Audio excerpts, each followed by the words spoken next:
Welcome back. Things have changed. There's cut up pieces of shapes now. How did that happen? I got these things here, my three, and I chopped one up to arrange them in some different ways soon. So again, this is number three, the remains of number three, as you can see. This is the two other ones. So you want to do three of these. If you already have them left over, that's awesome because you don't have to redo them. But, you know, it shouldn't take you long to do a couple of these.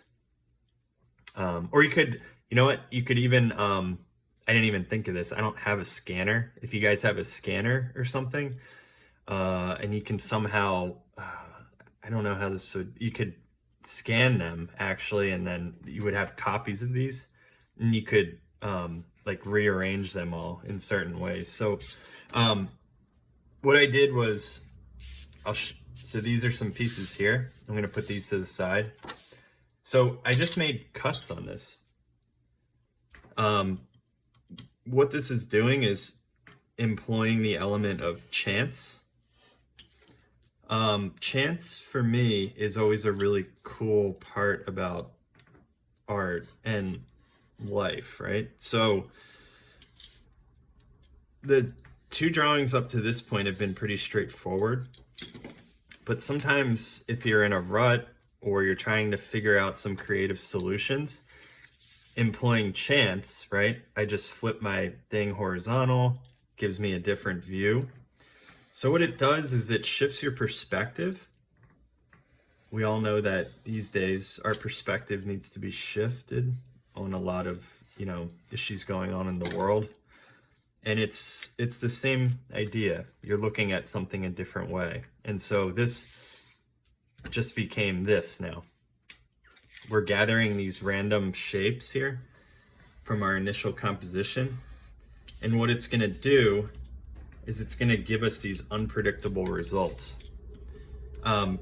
Further in the videos, you'll see I just do a little lecture on an artist named Brian Eno, a musical artist, who actually, a lot of what his work is based off of is chance and how to use it to your advantage, because it can be, I'm not cutting as straight as I would like. That was very curved, but you all should cut pretty geometrically and use a ruler. So if you can get it good.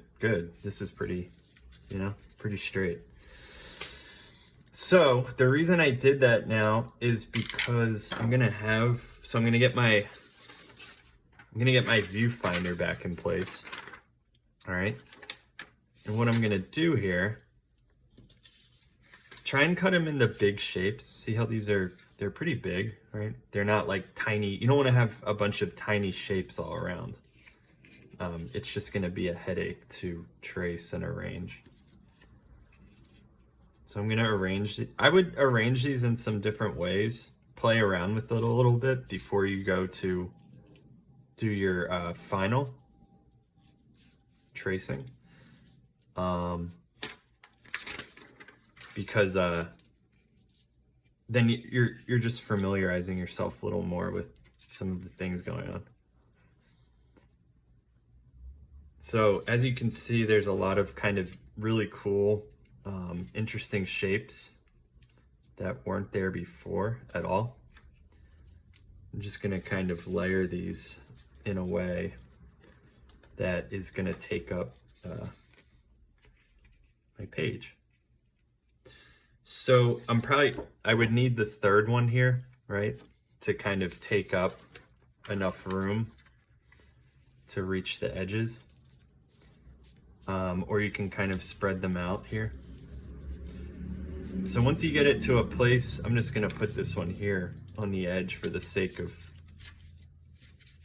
not having to cut here, right? You can get creative with some things.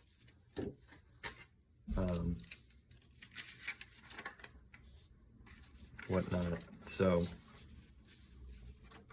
So they do kind of move around a lot, so just keep that in mind.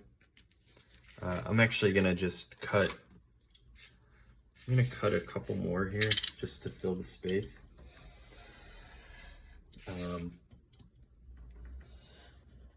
But there's no right or wrong way to do this. But definitely for ease of the project, to make it a little easier on yourself, don't chop them into very tiny pieces.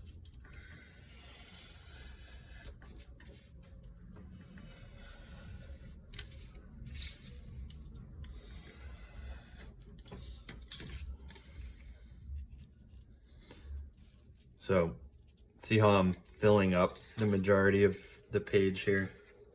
Or it's going to be covering a lot now of that 9 by 12 inch border. So it's going to be pretty random. That's a good thing. This is a random type of project.